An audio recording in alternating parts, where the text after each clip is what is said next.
Good afternoon. Again, it's the truth. West Baltimore all day. Just bringing something to y'all attention that I just realized. Sitting here watching the game. Happy Thanksgiving, everybody and your family.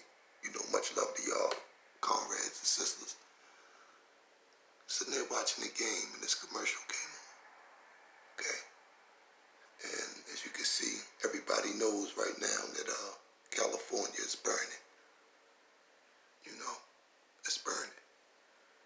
And right here, as you can see, okay, this is not a helicopter that's flying, that's putting out these fires, okay?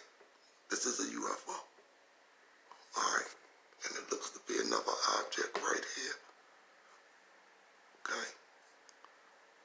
2 UFOs, okay? Now I'm just pointing this out, all right, so y'all can see this. Because again, it's not a game. All right, and now we can relate UFOs. Since you can see, this is not a helicopter. If it was a helicopter, you will be able to see the blades.